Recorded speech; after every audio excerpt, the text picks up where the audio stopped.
بسم الله الرحمن الرحيم. الحمد لله رب العالمين، والصلاة والسلام على رسولنا محمد وعلى آله وصحبه أجمعين.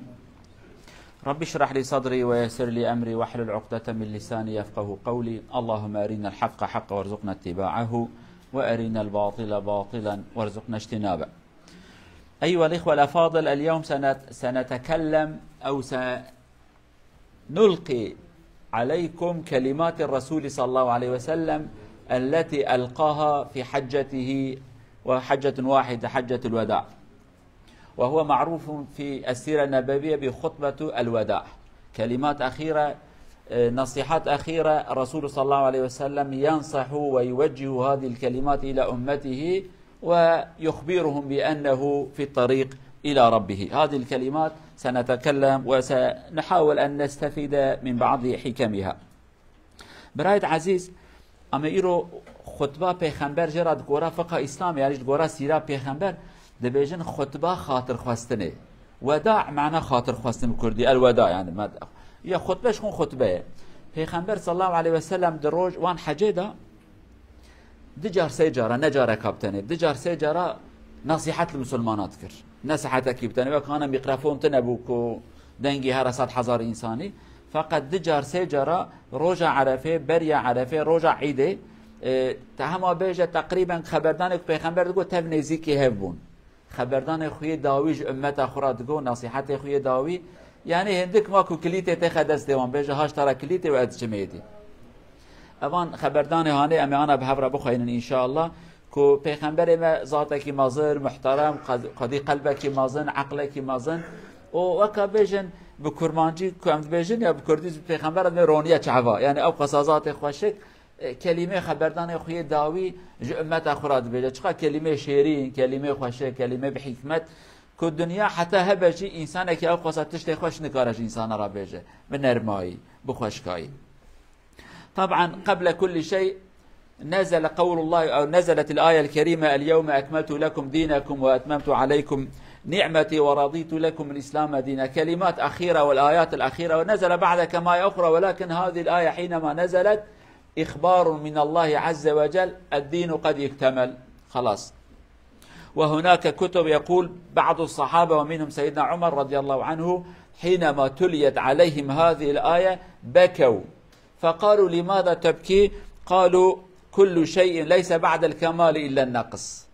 نحن نتوقع بأن النبي سينتقل إلى الله عز وجل. الآية هكذا، إذا اكتمل شيء يبدأ بالنقص، العد التنازلي كما نقول، فهذا معناه الرسول يخبرنا بأنه سينتقل، الله عز وجل يقول بأنه سيأخذ نبيه إليه. هذه الإشارة فهمها بعض الصحابة من الآيات الكريمة. نزلت هذه الآية يعني اكتمل الإسلام، هذا هو. بریا هر تشتی آیت که هات خواره آیت او آیت آن عرفه ده هات خواره خدا عز و عرفه روی ایوار عیده یا بکرمانجی عرفه روی ایوار عیده لو مثلا جمع کرداد بیجه عرفه وی تشتی هانه، یعنی عرفه عیده، عرفه هم بیجه نوروزی، عرفه هم ظانم دعواتی، عرفه یعنی روز بریاوی. آیت که پیروز هات سورت مائده آیت است خدا بیجه من ایرو دین و تمام کرد، من نعمت خل سر و دا تمام کردن، مجوره اسلام دین نقاندی هل بجارتی، یعنی سچمک مدین کریه اسلام کریه دین هل بجارتی، دین و اسلامه نعمت من سر و تمام بو، دین و تمام بو کمانید وی دین آنه دانما. اف آیت وقت اکتای خواندن یک جوان صحابیه جی حضرت عمر دگری استرک چعویتین خواره مسلمانی کش خواد بیجن الله الله چما دگری، یعنی خواده بیجن مدینه و تمام کرده چما دگری. حضرت عمر دبیجه هر تشت پشت تمام ببو دست بید که کم دبیجه، پشت تمام بونه کم بون دست بید که مثلا عمر مدوی حتی چلی اموات چن چلی بشوند اموات نخواره تمام تی خواره، یعنی حضرت عمر دبیجه هر تشت پشت تمام بونه کمانی دست بید که معنا ویای پیغمبر هر اجنبه. اف آیت معنی که دین تمام بو احتیاجات پیغمبر دی نامینه، پیغمبر دی وحی نای خواره چما نابا مداب مینه هر تشی خلاص بو پیغمبر ایهره. ایجا حضرت عمر یک جوان کسی که وی آیت فهمت کرد به پیغمبر دمکی وفات بکه، یعنی اف اشاره دیگره اودلی و شوته دیگری. اما انا خبردان پیغمبر بیجن صلی الله علیه و سلم. طبعا النبي صلى الله عليه وسلم سألقي عليكم كلماته المباركة. النبي صلى الله عليه وسلم يجمع الناس ويقول الحمد لله بعد الحمد والثناء على الله عز وجل. وهناك صحابة يبلغ عن النبي يتكلم وهو يقول النبي هكذا مثل سماعات اليوم، يعني يبلغون النبي. أول ما يقول النبي صلى الله عليه وسلم، ولا أظن بأن كثيرا من الناس أو خصوصا القادة يقول هذه الكلمة، لا يحب أن يقولوا. النبي يخبرهم بأنه سينتقل إلى الله عز وجل، هكذا يقول: أيها الناس اسمعوا قولي فإني لا أدري لعلي لا ألقاكم بعد عامي هذا بهذا الموقف أبدا. كلام عظيم، أي معناه لا أدري، ربما لا ألتقي بكم. يخبرهم بأنه سيموت، يعزي الأمة بنفسه، أنا خلاص سأنتقل. كثير من القادة لا يقولون هذه الكلمة، أنا باقي إلى القيامة لا أموت، ولكن النبي صلى الله عليه وسلم يقول بأنه سينتقل إلى الله عز وجل. لذلك قالوا: اسمعوا قولي، ربما مرة أخرى لا أجتمع بكم في هذا المكان. كلمات جميلة بدايتها يخبرهم بأنه سينتقل إلى الله عز وجل. فأنت حينما تقول لرجل ربما لا ألتقي بك، اسمع كلامي، فهو يحاول أن يسمع جيدا، لأنه يقول مرة أخرى لا أستطيع أن أسمع آخر مرة. فالنبي أعلمهم بهذا حتى يركزوا أكثر آخر مرة، وبعد ذلك لن نلتقي. فسنرى ماذا يقول النبي مختصر الكلمات لأمة إن شاء الله. بري هر تشتي پیغمبر طبعا عادته که خطبه اسلام دوات خبردی تبي بسم الله والحمد لله والصلاة والسلام هر قافیت بجن. پشتی بی پیغمبر کلمه کی دبیجه که نورمال ته کس کی رو نابیجه. ام بخو ام نویر المال خدا متبع يعني بجنه خورا کسی از بمرم ها اشتقال مرنه نکه خودش ترزید ده بخول خیره بکه ناخوازه بحث مرنه بکه ها اختیار ما جابت بجن قال مرنه نکه. فقط پیغمبر صلی الله علیه و سلم برای هر تشتی خبردن اكو انا که دبیجه از بمرم های وجه هبه يعني ادمرم معنى خبردن ابد دبي ايها الناس قالوا انسانا قهداريا مبكن اسمعوا قولي قهداريا مبكن دبي از نزانم بلكي جارك هذه الفراوه ندينم جارك هذه ام راستي ابنيني خبردان اكي معنوي يعني هاي وجه بس ادمرمها صلاتي نايلفر لو رحت صلاه جارك يعني پیغمبر خوازه جمانه بجه حتى صلاتي اتنمه ادوی ناویدات چم يعني ها ایرو حسابها مکی پاشه های وجه هبه. طبعا في كلمه اني پیغمبر چما جوانات بيجه اولا بيبقى درس ام تفزان منم امرنه ام دمرن کس کی في دنیا دا باقی نه خصوصا سروک و رهبر ما گرد بری عقل وان دا از ایرو هم صبتنم از نبجم دنیا من مال من باب من از نابرم نه پیغمبر ته گوتی دمرم ته ها گرزیتر خوش مرنی را حاضر بکی از بمرم. آواد دو پیغمبر وی که گوتنت بجه جبان انسان ده زیاده گوی خوب بدن پیغمبر. مثلا شخص کی دینی تبجه گوداری که از جاره کدی تنادینم ها از ایرو هم اصبت نمه بس وی وقتی تبجه کا کرم که تخوازی بیچی لورا زانه شانس وی جاره کدی تنکته گوداری که تن جاره کیه باش خوازه گوداری که اجا صحابه جی گوداری پیغمبر کن پیغمبر نصیحت خوی داوی جوانات بجه. طبعا يقول النبي ايها الناس ولا يقول أيها المسلمون أو المؤمنون. كلام النصائح الذي يقول ينفع جميع البشر ليس للمسلمين فقط لكل الناس الذي يسمع هذه النصائح فيها منفعة له. فالنبي يقول أيها الناس إن دماءكم وأموالكم عليكم حرام إلا أن تلقوا ربكم كحرمة يومكم هذا إلى آخر الكلمات الجميلة. يعني اسمع أيها المسلم أو أيها الإنسان لا تمد يدك إلى أخيك وتقتله. الإنسان قتله حرام على أخيه الإنسان إلا بحقه كان قاتلا أو كان محصنا زانيا أو ارتد عن دينه وحارب الله ورسوله الباقي خلاص لا تمد يدك. فالنبي يقول دمكم حرام على بعضكم. ولكن مع الأسف الشديد اليوم أصبح قتلنا لبعضنا حتى قتل الأخ لأخيه وابن جلدته كأنه يشرب ماء أو يدخن هكذا أصبح سهلا عليه. فنرجو الله عز وجل أن يخفف هذه المصيبة عنا وأن يرفع من بيننا هذه الجريمة إن شاء الله. پیغمبر صلى الله عليه وسلم أولا چه دست بید که بحرمت خوینا إنسان حرمت إنسان نبي قالوا إنسانا خوینا وجوار حرامه خوینا إنسانا لسر إنسانا حرامه. حتى پیغمبر كلمة كده بجد بقالوا إنسانا نبي قالوا بسلمانا لورا اف نصيحتها پیغمبرش تبکی انسان را در باست به نفس المانه بتنه مسلمان کافر یهودی مسوسی بوزی هندی سیخ هر کسی را یعنی کشتن انسان تشتکی اوسا پیسه اوسا خرابه اوسا نباشه پیغمبر بجه گلو انسانه خوینا انسان سر انسان حرام های وجوه به انسان برا خوینا انسان کی نرجینه ابیا نصیحت اول کو پیغمبر صلی الله علیه و سلم یگوتنا نجمارات بجه. الأمر الثاني الرسول صلى الله عليه وسلم يقول وإنكم ستلقون ربكم فيسألكم عن أعمالكم يعني أنتم ستموتون وربكم سيسألكم. كلمة أخرى نصيحة مهمة جدا حتى الناس يعلم في الدنيا قد تعمل شيئا ولا أحد يحاسبك عليه ولكن اعلم ربك سيحاسبك عليه يوم القيامة. في الدنيا قد تفلت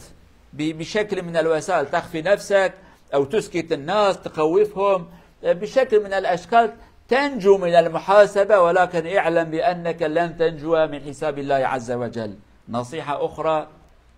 إلى الضمير الإنساني حتى الضمير يكون حيا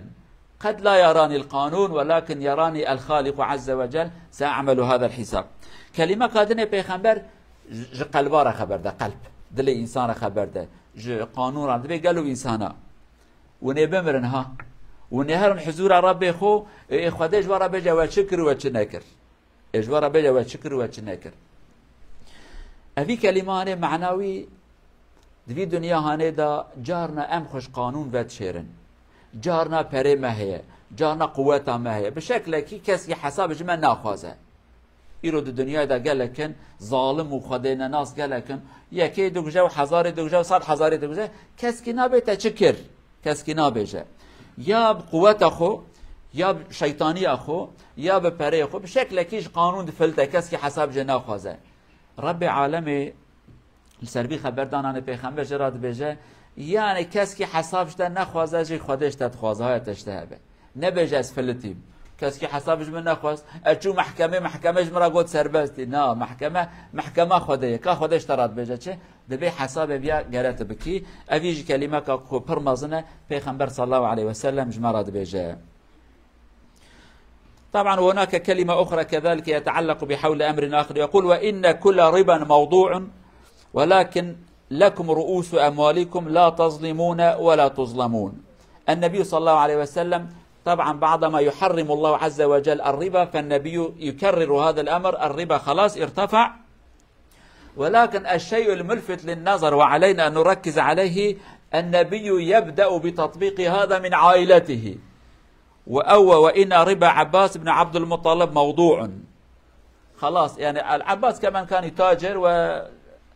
في هناك ربا في معاملته فبعدما حرم الله الربا النبي يبدأ بعمه.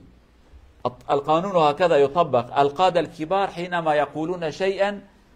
يبدأون بأنفسهم وبأهلهم ليس بالأقارب أو بالأجانب هكذا بعيد عنا يعني. النبي يبدأ بأسرته وأقرب الناس إليه وعمه. النبي لا يوجد لديه مال حتى يتاجر وليس له أخ ولا ابن حتى يقول أبدأ بابني. أقرب الناس إليه عمه عباس يقول أولا أبدأ بعمي. خلاص هذا هو القائد الحقيقي الذي يقود الناس إلى ما يعتقد بأنه صحيح هو هذا. ولكن كثير من القادة يقول تدفع الجمرك مثلا الآن أمريكا يفعل هكذا أو العقوبة الفلاني ولكن ليس لها. عليك أن تقف في اللمبة الأحمر هذا اللمبة ولكن ليس لي أنا سأمشي. عليك أن تفعل هكذا ولكن بعيد عني. ولكن القائد الحقيقي هو الذي يطبق ما يدعو إليه على نفسه وعلى أسرته وهؤلاء يكونون مسموعون أكثر من الغير. الذي يطبق فكلامه مسموع أكثر. تشتكي دي پیغمبر فائز وزاني چه فائز ربا رنته يعني پیغمبر طبعا حتى الربا حرام بو خده جارك ده حرام نكره هدي ربا جي فائز جي وكي عراق ناوا ملت ده مشهور بو دروك ده حرام نابه هدي وقتی حرام بو پیغمبر جوی حرامی تکرار کرد جانا خواده دو پیغمبرش دوباره کرد پیغمبر گو من ربا را کرد فایز را کرد تمام سروک مازنن جو خدا دست پید کن پیغمبر گو بری هر کسی ربا فایز آب عباس ازراد کن عباس تجارت اوی تدا ربا هبو لو را حتی وقتی ربا حرام نبو تدا هبو تجارت اکیبو بری هر کسی گو از آب خوراد کن تجارت اوی سروکن اوی براستی رحی سروکاتی دوان ده جو خدا دست پید کن نابی گلو انسان اوی تشتی بکن اماش از ناهون بکن سانه نه جو خدا دست پید کن حکایه که هی دبی نزانم دبیجن یکی گوتی صدقه بدن هاتی دنه را و چاکیتی ویجی دست یکی دا الله چاکیتی من افر داوی دا چما دانه تشه جنا خود دینه دبی چانکی چاکیتی من دست یکی دا بود بیاری تا گو صدقه مجی دا ادبی اشخورا نابج مجملات را گوتی یعنی اشخورا نابج صدقه بدن بر حاصل پیغمبر دما کو تشتی گو فایز حرامه جبری هر کسی گو از جواب خدا دست پید کم طبعا ایک فایز کتی چه که بکرمانجید بین سرمیان سرمایه تا چی درخه مثلا بجن 20000 پری کتی فایز بیا 50000 ت 20000 پری تا بکجه با خو حلاله 30000 دی چو خلاص ایدی بیا نه حلالش ترا پیغمبر جو عائله خود دست بکر طبعا چما بجن خدا دست پی نکر پیغمبر تجارت نتکر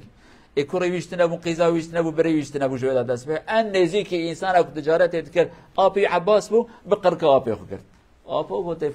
باوش بیا جبان خبردان ای بکه بدل انسان قالوا جماعت قباك ام تشتاق ملات رابج نكن ملات ما رابج منافق تجماناكي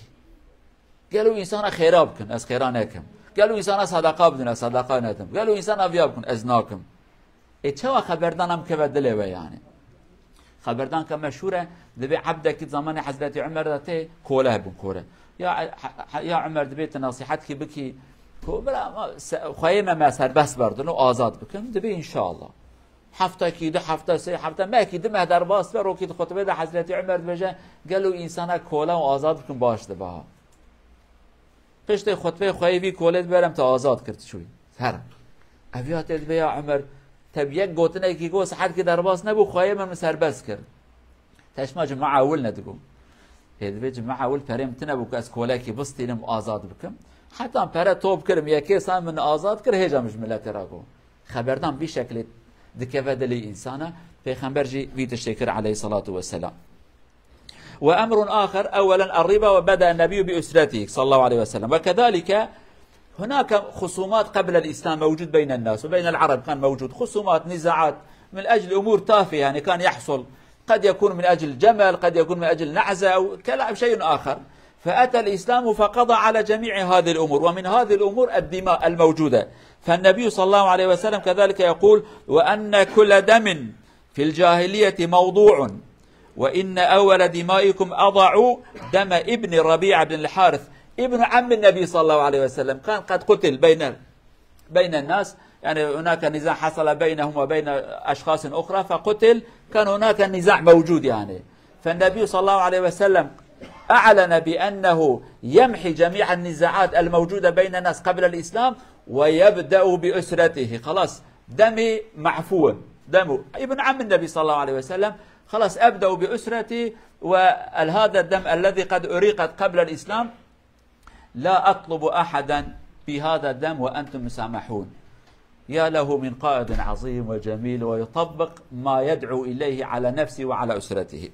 تشتكي دني پیغمبر صلى الله عليه وسلم خوین تدیب کرمانجی هم بجن خوین داری هبولو شرح جان نیارتی چه من انسان تی کشتن خوین ہے نا برای انسان آدا پیغمبر صلی الله علیه و سلم گو خوینا کو بریا اسلام هاتیا ریتن دنوا انسان آدا او خوینا هانجی میراکر او خوینا هانجی دی کس کی حساب نخوازه لی تباوی من کشتیه بریا اسلام تکاله من کشتیه تبری من کشتیه اسلام هات پاکر صفحه کسبی بد که یعنی اسلام يجب ما قبله عربي پیغمبر وهذا بجا اسلام بر يخو هر تشتي دافجه صيفه كانوا وكب يا سبي بدك سبي خلاص پیغمبر جوي گوتنه گو قدام خوينا کو بر يا اسلامي اتي ريتن ازوان خوينا تورات كم ايه فقط یک عائله پیغمبر بر يا اسلامي اتي کشتن پیغمبر چاب که چاوي خو بگره یا جي اش خدا دست بك وكم مثلا فايز ربا هانه تيسش خدا دست بكر بسمام پیغمبر دهات یعنی ام بیشن تورن آپ پیغمبر بو نبی آپ پیغمبر بو هات بو کشتن شرکی نوا ام بیشن عرب آدا شر کرمون و هجا دفتر او نات بو گرتن او شر یعنی هجا برد هبو نیارتی هانه هجا هبو پیغمبر گو ان خوینا عول جی کو ازرات کم ان خوینا فلان کسی کره آپ منه از وی رات کم یعنی از وی خوینا جو ناخوازم مگردن او کردید بین گردن او آزاد کرد مو حلال کرد اف دفتر هانه هات گرتن ایروت نوا ملت ممیزات کی کس کی بیتشت ناکه هر دولت دوی ما قانون عفو درخست اما گرز حیفا خو بستیرن حیفا خو دستین تی چاوش ملت را بیجی هف عفو بکن دلی خو هف بکن براستی تشتکی خوشننه پیغمبر صلی الله علیه و سلم بی نقطه جوان را گو. وأمر آخر في الأخير حتى لا نطول ولكن الحديث طويل جدا والنبي صلى الله عليه وسلم كلمات أخيرة يقول أيها الناس فإن الشيطان قد يئس أن يعبد أو من أن يعبد بأرضكم هذه أبدا ولكنه إن يطع فيما سوى ذلك فقد رضي بما تحقرونه أو تحقرون من أعمالكم فاحذروا على دينكم أو فاحذروه على دينكم. نحن النبي يقول في هذه المنطقة أحد لا يعبد الشيطان مرة أخرى. ومعنى العبادة الشيطان أي تسمع كلام الشيطان وترتكب المحرمات الأمور الكبيرة. يقول عبادة الشيطان قد انتهى ولكن اعلموا الشيطان يأتي إليكم بأمور صغيرة صغيرة بعد ذلك يكبر. اسمع يعني كرون في الأخير يكون 100 كرون 1000 كرون مليون كرون هكذا. يقول الشيطان يرضيه إذا عصيتم الله بأمور بسيطة الشيطان يفرح.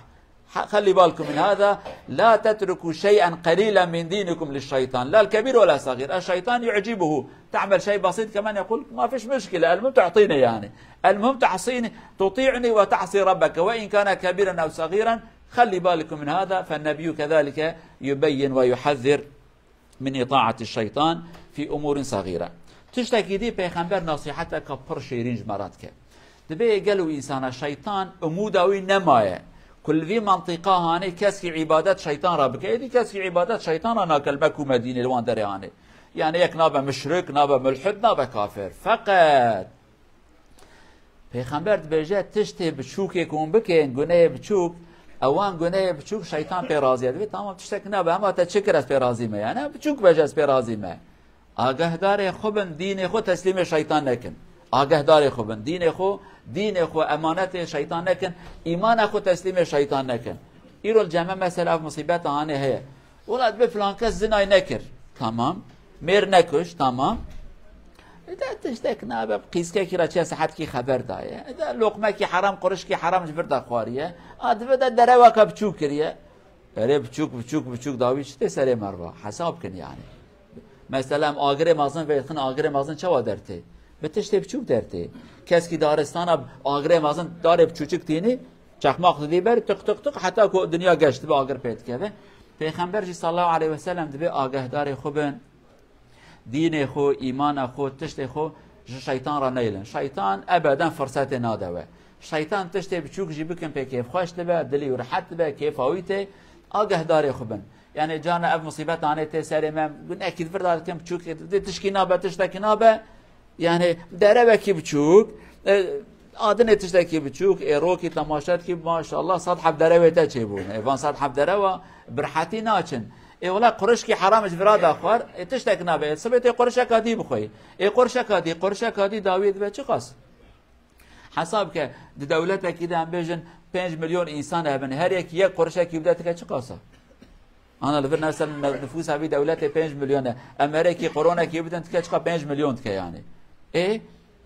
چه بيا إيه كورونا كده 5 مليون نتيجة أوقات هذا جناجي في شكل زيادات بين حتى كتير مرحلة كي ورحصل كلام آگه دار مانا بجي. طبعا هناك أمور أخرى النبي صلى الله عليه وسلم يوصيهم بأن يتمسكوا بكتاب الله عز وجل وبسنته هكذا النبي يوصي صلى الله عليه وسلم. أيها الإخوة الذين يناقشون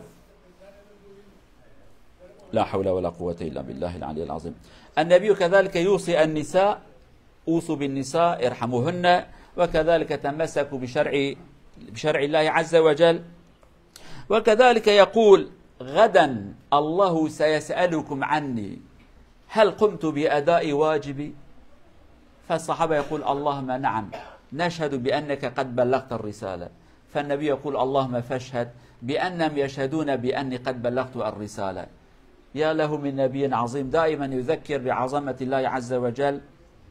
وأنه مثل غيره سيسأل أمام الله عز وجل. الله سيسأل الأمة هل هذا النبي قد بلغكم أدى الأمانة نصحكم كان خير قائد أم لم يكن الله لا يعمل هكذا، خلاص أنت نبي وأنا أرسلتك خلاص اجلس أنا لا أحاسب، لا، سيسأله وسيسأل الأمة هل قام بواجبه أم لم يقم بواجبه. الصحابة يقول اللهم نحن نشهد بأنك قد بلغت، والنبي يقول اللهم فاشهد بأنهم يقولون بأني قد بلغت. پیغمبر داوی چند نصیحتی دید که به های وجه هبه گلو انسان به قرآن بگیرن، به کتاب خدای خو بگیرن، ولدو قرآن هر موریا خوشاش ناکن اویا یک های وجه سنتا مجی هبه، سنتا پیغمبر جی پراتیکا اسلامه آگه دار اویابن. داوید بجه های وجه جنکا هبه رحمل جنکا جی بکن، جن گنانا فقیرن آگه دار جنابن. داوی پیغمبر بجه صبح و نهارن حضور خدای خودش به سوال که اویا وظیفه خکر آن نکر شکرات بجه یعنی ونه بیجن چه دبیم بیجن والله تا وظیفه کر ای خودش ورا بیج اوی پیغمبر دین خودش ورا گو نگو دبیم بیجن تا گو پیغمبر به یا ربی شاهد بی والله واد بنت گوتیه یعنی تگوتیه یعنی پیغمبر هر دم دانی زمان جملات رایش خواست بیجه اریاس پیغمبر خدای ما اما ای خدای حسابش مجیب خوازه ای خداش مرا بیت کر آن نکر ازید محکمه خدای دا حضور خدای دا ازید بسکنم نه وکا آنها کو سروک دولت کس که حساب جه پرسنا که مازن دولت کس که جه خبر نده نه پیغمبر خدای وشاندی امر خدای بجی آنیه جی دیگه هر تشتی تی ساجی وظیفه کرد دین خدای جملت راگو. رب عالم مش سنة پیغمبر دور نخينا إن شاء الله إسلام دور نخينا. نرجو الله عز وجل أن يرزقنا حسن الاتباع للرسول صلى الله عليه وسلم، وأن يرزقنا فهم السنة النبوية وتطبيق القرآن إن شاء الله، ويجعلنا أمة صالحة للنبي صلى الله عليه وسلم. إلى أن نلتقي إن شاء الله في الجمعة القادمة. ابقوا في حفظ الله ورعايته، والسلام عليكم ورحمة الله وبركاته.